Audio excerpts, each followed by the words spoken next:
Good morning dear student. आज हम Hindi grammar में करेंगे प्रत्यय।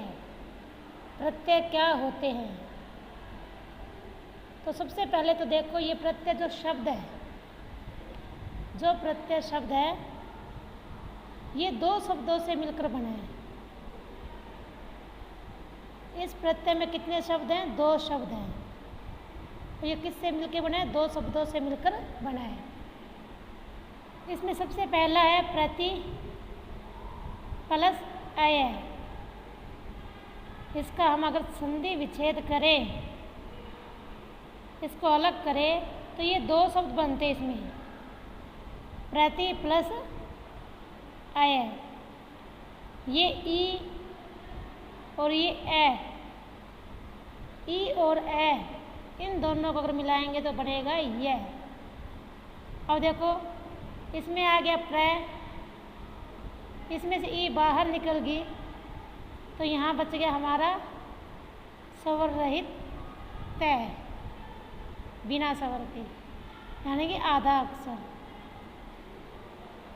इस ई को और इस ए को मिला के हमने बनाया यह, और ये लास्ट वाला यह यहाँ आ गया, तो ये बन गया प्रत्यय। यानी प्रत्यय में दो शब्द हैं, प्रति और अय है। इन दोनों शब्दों को मिलाकर हमारा शब्द बना प्रत्यय। अब इन दोनों शब्दों का अर्थ क्या है? देखो, प्रति होता है साथ में, प्रति होता है साथ में, अय होता है चलने वाला।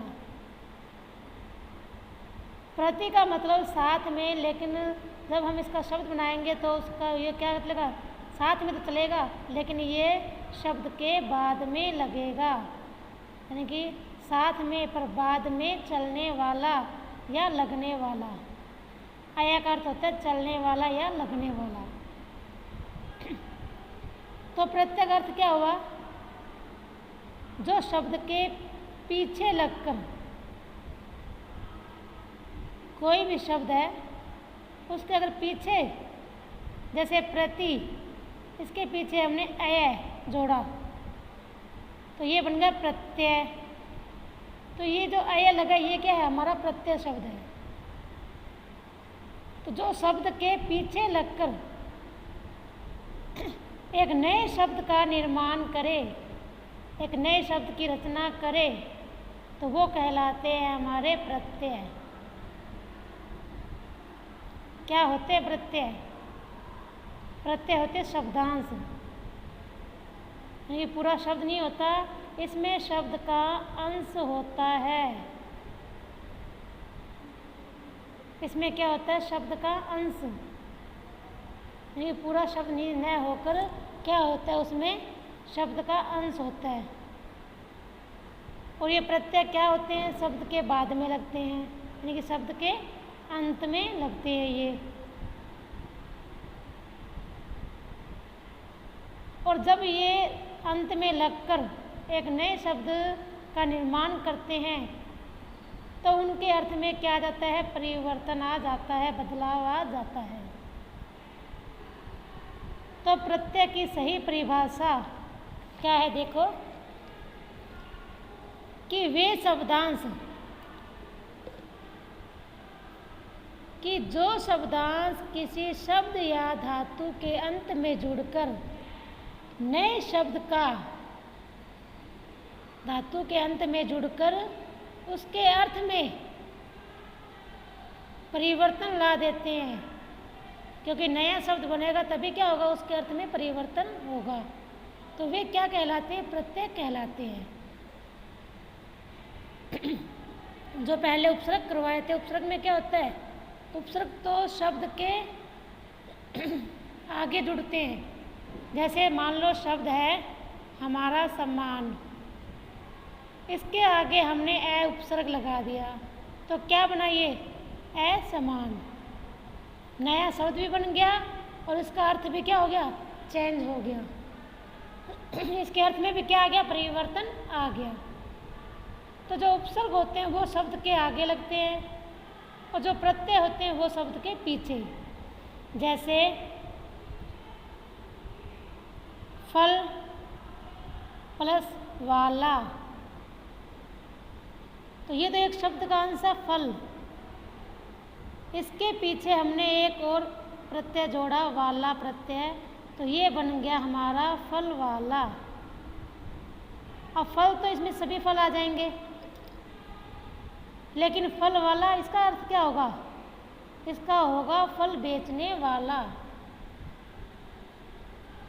तो क्या हुआ? नया शब्द मिला और उसमें अर्थ में क्या क्या परिवर्तन भी हो गया, बदलाव भी हो गया। जैसे नौकर प्लस आने हमने प्रत्यय लगा दिया, तो क्या बन गया ये? नौकरानी।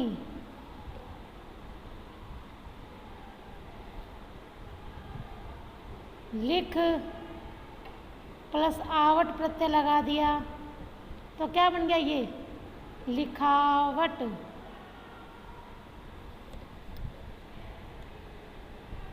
ऐसे ही हम लिखते हैं प्रकृति,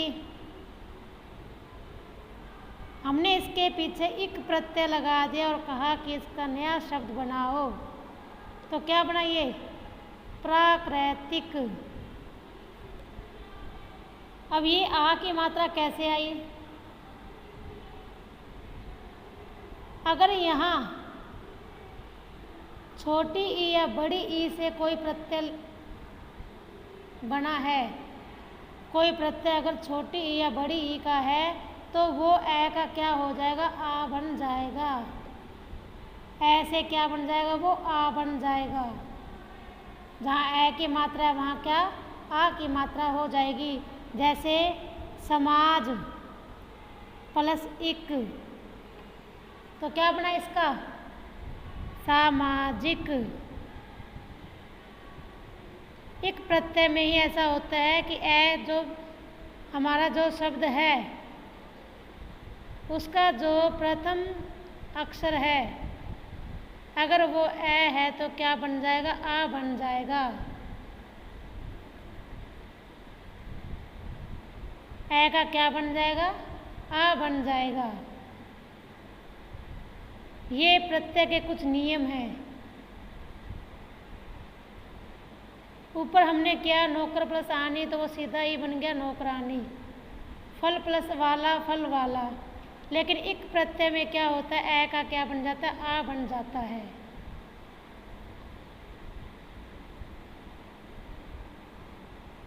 उद्योग प्लस इक, ए का क्या बनाया हमने? आ। ऊ का क्या बन जाएगा? औ। इस ऊ का क्या बन जाएगा? औ। तो ये बन गया औद्योगिक।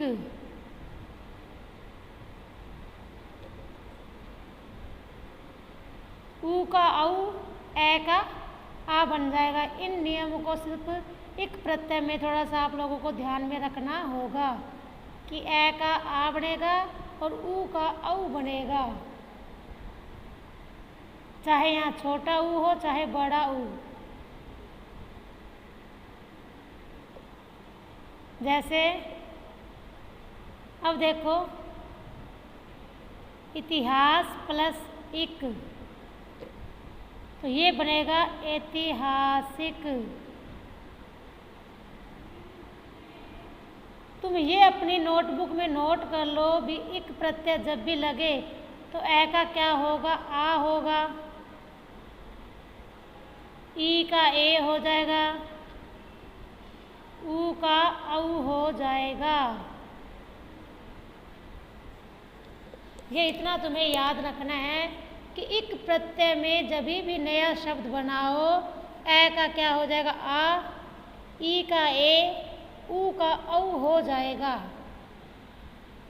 ये सिर्फ एक प्रत्यय में आप लोगों को ध्यान में रखना होगा।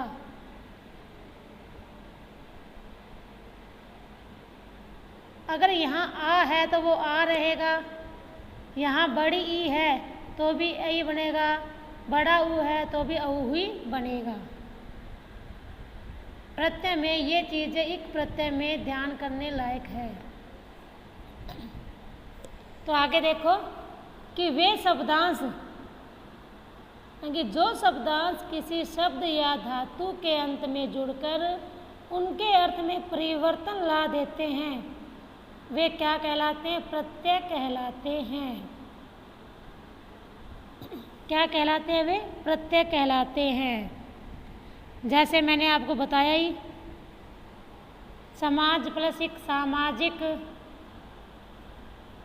फल प्लस वाला फल वाला। बस इतना ध्यान रखना कि प्रत्यय शब्द के अंत में लगते हैं और उपसर्ग शब्द के आगे। अब है अपना प्रत्यय को कितने भागों में बांटा गया है। तो प्रत्यय के दो प्रकार हैं। प्रत्यय के कितने प्रकार हैं? प्रत्यय के दो प्रकार है। ये देखो, सबसे पहला कृत प्रत्यय और दूसरा है तथित प्रत्यय। कृत प्रत्यय होते हैं जो क्रिया शब्द के पीछे लगते हैं। कृत प्रत्यय में क्या होगा? जो प्लस से पहले जो शब्द होगा वो क्या होगा? वो क्रिया का होगा। क्रिया शब्दों के पीछे जो प्रत्यय लगे, मान लो कोई क्रिया शब्द है, जैसे है लिख। लिख क्या है? क्रिया है, वर्ब है लिखना। इसके पीछे हमने प्रत्यय लगाया आवट, तो ये क्या बना? लिखावट। और इससे जो क्रिया शब्द के पीछे हमने प्रत्यय लगाया और उससे जो नया शब्द हमें मिला लिखावट, जो यहाँ जो शब्द हमें मिलेगा वो किसका होगा? वो संज्ञा या विशेषण का होगा। कृत प्रत्यय क्या होते हैं? क्रिया शब्द के पीछे जो शब्द लगे, जो प्रत्यय क्रिया शब्द के पीछे लगे वो होते हैं कृत प्रत्यय। और उनसे जो नया शब्द बनेगा वो शब्द आएगा संज्ञा या विशेषण का। वो शब्द किसका आएगा? संज्ञा या विशेषण का आएगा।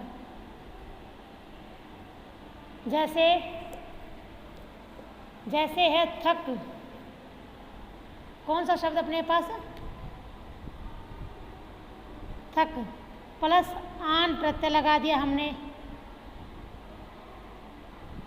थक क्या होगी? क्रिया होगी थकना। तो आन प्रत्यय लगा दिया तो हमने क्या मिला? थकान। और थकान क्या बना है? संज्ञा या विशेषण? तो ये बना है विशेषण शब्द।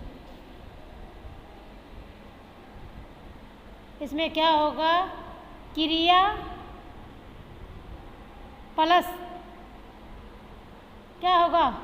प्रत्यय। तो ये जो होगा क्रिया प्लस प्रत्यय, ये कहलाएगा कृत प्रत्यय। क्या कहलाएगा? ये कृत प्रत्यय कहलाएगा। कृत प्रत्यय कौन सा? इसमें क्या होगा? पहला शब्द कौन सा होगा? क्रिया का,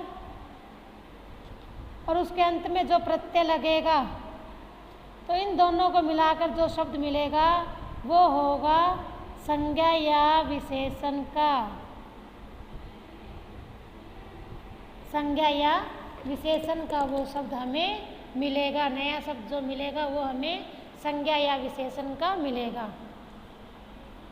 तो कृत प्रत्यय की क्या डेफिनेशन देखो, क्रिया के पीछे लगकर संज्ञा और विशेषण शब्द की रचना करने वाले प्रत्ययों को कृत प्रत्यय कहते हैं। और इसके मेल से बने शब्दों को कृदंत शब्द भी कहते हैं। जो हमें नया शब्द संज्ञा या विशेषण का जो शब्द मिला है हमें, उसे हम कृदंत कहते हैं। जैसे थकान जो शब्द मिला था हमें, लिखावट जो शब्द मिला था, वो क्या है? वो कृदंत प्रत्यय है। कृत प्रत्यय से बनने वाले शब्द क्या कहलाए? कृदंत कहलाए। तो आपके पास नीचे इसमें बहुत से वो दे रखे हैं क्रिया शब्द, और इनके पीछे जो प्रत्यय लगे हुए हैं वो दे रखे हैं, और इनसे जो नए शब्द बने हैं वो भी आपको दे रखे हैं। जैसे घबरा प्लस आहट, तो घबराहट मिला हमें संज्ञा शब्द।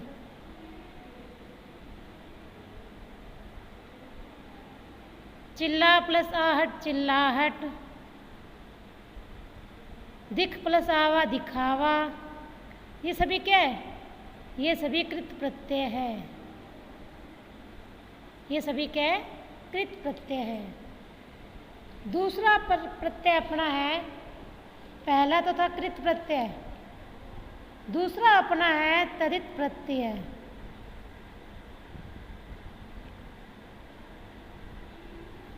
ये कौन सा होता है प्रत्यय?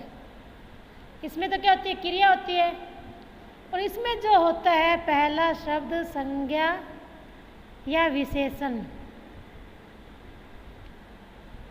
फिर इसके पीछे लगते हैं कोई भी प्रत्यय, और इनसे जो शब्द बनेगा वो भी क्या होगा? वो भी संज्ञा या विशेषण या क्रिया, कुछ भी हो सकता है। कृत प्रत्यय में क्या था? पहला क्या था? क्रिया और फिर प्रत्यय। ऐसे ही तथित प्रत्यय में क्या है? पहले क्या होगा? संज्ञा, सर्वनाम, विशेषण।